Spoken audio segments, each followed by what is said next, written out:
Hi, I'm Chris Pidd and welcome to this, the 8th YOU SYNTH development blog. First up, we now have proper hardware.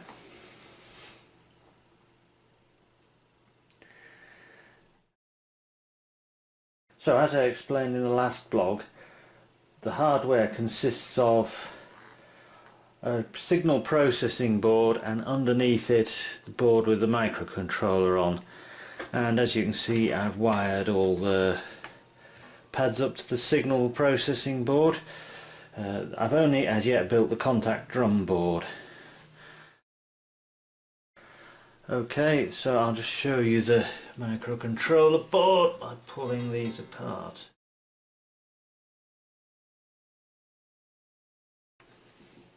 So there underneath we have the microcontroller board with the PIC, the RS485 chip and some dip switches to set the unit number if we have more than one contact drum, for instance.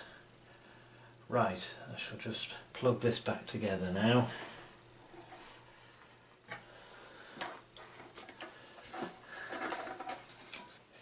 Okay, currently the pads are just triggering some piano notes just so I can test it.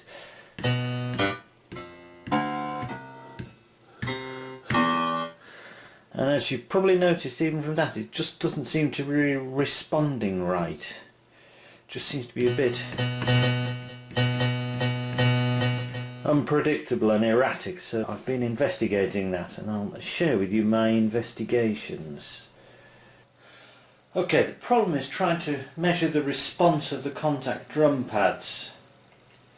Unfortunately, just hitting them with my finger, there's no way I can get a repeatable or measurable amount of force onto the pad. So I don't know whether the pad is not responding properly or I'm just very bad at playing it. So to solve this problem I built this contraption.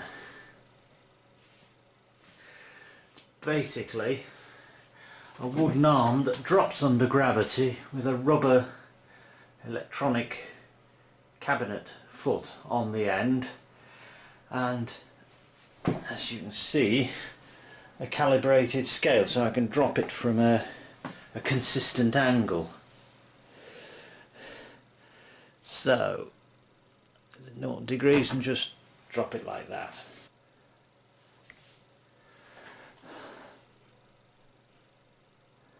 So on the screen I can measure the output from the contact drum electronics, 113 that time, and I can record using the microphone the angle from which I've dropped it, the output from the electronics I just showed you, and using that connection I can record the output from the contact drum amplifier. I can then use this information to get some idea of how consistently and accurately the contact drum is performing. Firstly, I tested the sensitivity of the contact drum pad by setting the nodding dog up to a number of different angles and always hitting the pad exactly in the middle. So for each angle I obtained a recording something like this. 5, 1, 2, 5. So the first number is the angle that the nodding dog started, just recorded on a microphone onto the left channel. Here we have the output from the contact pad, or from the amplifier, and here again I just recorded via the microphone the output from the YOU SYNTH program. If we look at the contact drum output, we'll see that there are 4 hits. That's because the nodding dog bounces on the pad. We're only actually interested in the first one. And there you'll see we've got a nice clean good signal. So with the nodding dog hitting the centre of the pad every time, I took a number of readings with the nodding dog angle gradually increasing, then a number of readings with the nodding dog angle gradually decreasing again. Here you can see the nodding dog angle versus the signal amplitude measured directly at the pad. As you can see, it's not brilliantly linear, but it'll do for our purposes here.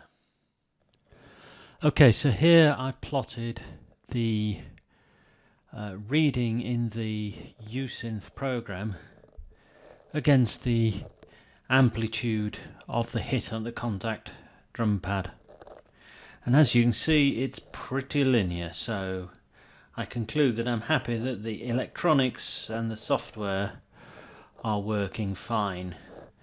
So I need to investigate further why I'm getting erratic results out of the contact drum pad. Next I tried to find out if the position on the contact drum pad that you hit it has an effect on the output signal size. To do this, as you can see, I drew 25 letters across one of the drum pads in a 5x5 array, and again with the nodding dog took a reading for the same nodding dog angle with it hitting each letter in turn.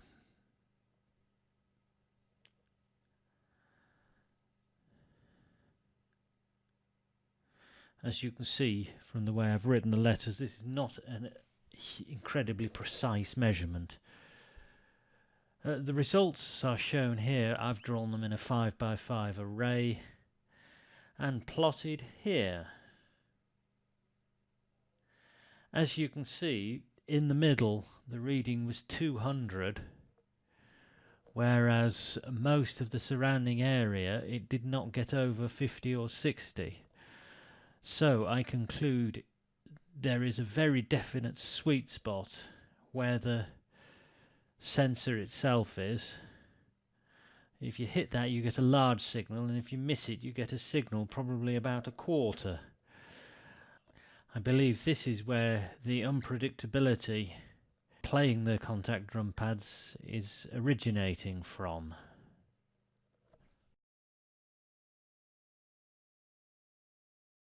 Well, that's about it for this development blog. I look forward to seeing you next time.